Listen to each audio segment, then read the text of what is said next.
Hi friends, welcome to Pudhumalar vlogs. Jeswin Meena இருக்காங்களே, அவங்க வந்து 30 நாள் ஹேர் பேக் சேலஞ்ச் வந்து போட்டிருக்காங்க. இதை நானும் செஞ்சு பார்க்கலாம் அப்படின்னு சொல்லிட்டு பார்க்குறேன். இதுக்கு வந்து ஹேர் வந்து அவங்க அளந்து வச்சுட்டாங்க. நானுமே வந்து அளந்து வச்சுக்கிறேன் எவ்வளோ இருக்குது அப்படின்னு சொல்லிட்டு நம்மளும் செக் பண்ணிக்கலாம். அதுக்கு வந்து ஃபஸ்ட் நாள் வந்து ஃபஸ்ட்டு ஹேர் பேக் வந்து போட்டிருக்காங்க. இதுக்கு நானும் இன்றைக்கி ட்ரை பண்ண போகிறேன். ட்ரை பண்ணிவிட்டு எப்படி இருக்குன்னு சொல்கிறேங்க. நீங்களும் வந்து ட்ரை பண்ணி பாருங்கள். ஆனால் இதில் அவங்க கொஞ்சம் மிஸ்டேக் பண்ணியிருக்காங்க என்னன்ட்டு நான் சொல்கிறேன். அதுக்கு வந்து ஊற வச்ச பாசி பயிர் இருக்கு இல்லையா, அது வந்து சேர்த்துக்கிட்டேன். கூடவே தேங்காய் சேர்த்துருக்கேன். அப்புறம் நெல்லிக்காய், காஞ்ச நெல்லிக்காய் ஊற வச்சு சேர்த்துருந்தாங்க. ஆனால் நம்மக்கிட்ட காஞ்ச நெல்லிக்காயில் நெல்லிக்காயோட பொடி இருக்குது, அதனால் நெல்லிக்காய் பொடி நான் சேர்த்துருக்கேன். கூடவே வந்து 2 முட்டையோட வெள்ளைக்கரு மட்டும் எடுத்து அதில் சேர்த்துருக்காங்க. நானும் அதே மாதிரி 2 முட்டையோட வெள்ளைக்கரு சேர்த்துருக்கேன்.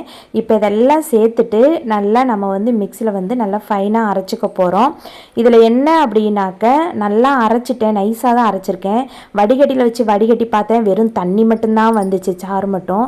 அப்புறம் நெட்டு ஷால் எடுத்து நான் வடிகட்டி பார்த்தேன், அதுலேயுமே தண்ணியாக தான் வந்துச்சு.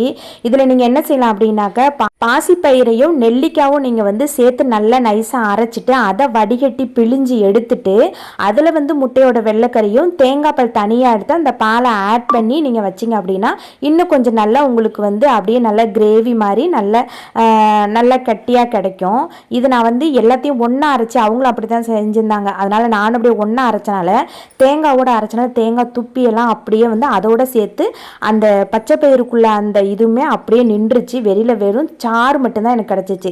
சரி, தண்ணியாக தான் இருந்துச்சு, அவங்களுக்குமே இப்படி தண்ணியாக தான் இருந்துச்சு. சரி, ஓகே அப்படின்னு சொல்லிட்டு நானும் வந்து ஹேரில் ஃபுல்லாக அப்ளை பண்ணிக்கிட்டேன். இது வந்து ரொம்ப ஒளிகிட்டே இருந்துச்சு, ஏன்னா தண்ணியாக இருக்குது பார்த்தீங்களா, அதனால் ஒளிகிட்டே இருந்துச்சு. நான் ஃபுல்லாக தலையில் ஃபுல்லாக நல்லா அப்ளை பண்ணிவிட்டு ஹேரு நுனியில் ஃபுல்லாக எல்லா இடமும் அப்ளை பண்ணிவிட்டு கழுத்தில் ஒரு துண்டு போட்டுக்கிட்டேன். நீங்களும் ஒரு டவல் போட்டுக்குங்க. இந்த மாதிரி டவல் போட்டிங்க அப்படின்னா இந்த மாதிரி முகத்தில் ஃபுல்லாக கழுத்துலலாம் ஒழுகும். அப்போ வந்து வேண்டாத டவல் போட்டிங்கன்னா அதை உறிஞ்சி எடுத்துக்கும். இப்போ தலை பார்த்தீங்க அப்படின்னாக்க, நான் ஒரு அரை மணி நேரம் வச்சுட்டு என்னோட சோத்துக்கத்தாழை ஷாம்பு வச்சு தான் நான் வந்து வாஷ் பண்ணியிருக்கேன். ரொம்பவே முடி நல்லா சாஃப்ட் அண்ட் சில்கியாக நல்லா இருந்துச்சு, ரொம்ப சூப்பராக இருந்துச்சு. அந்த அரைச்ச அந்த இது மட்டும்தான் கொஞ்சம் எல்லாம் தண்ணியாக வந்துருச்சு, மற்றபடி எல்லாமே ஹேர் பேக் வந்து சூப்பராக இருந்துச்சு. நீங்களுமே இதை வந்து ட்ரை பண்ணி கண்டிப்பாக பார்க்கலாம். 2 நாளைக்கு ஒரு தடவை ஹேர் பேக்கு போடுறேன்னு சொல்லியிருக்காங்க. நானும் ட்ரை பண்ணி முடி வளருதா வரலையா அப்படிங்கிறது நம்மளும் ட்ரை பண்ணலாம். இதை கண்டினியூ பண்ண முடியுமான்னு எனக்கும் தெரியல. கண்டிப்பாக நான் வந்து ஒரு 3/4 நான் வந்து ரொம்ப ட்ரை பண்ணுறேன் கண்டினியூ பண்ணுறதுக்கு. வீடியோ ஸ்கிப் பண்ணாமல் பார்த்ததுக்கு ரொம்ப தேங்க்யூ. வீடியோக்கு ஒரு லைக் கொடுத்துட்டு நம்ம சேனலை சப்ஸ்கிரைப் பண்ணிக்கோங்க. இது போல் நிறைய வீடியோ இருக்குது, ஃபாலோ பண்ணிக்கோங்க. பாய்.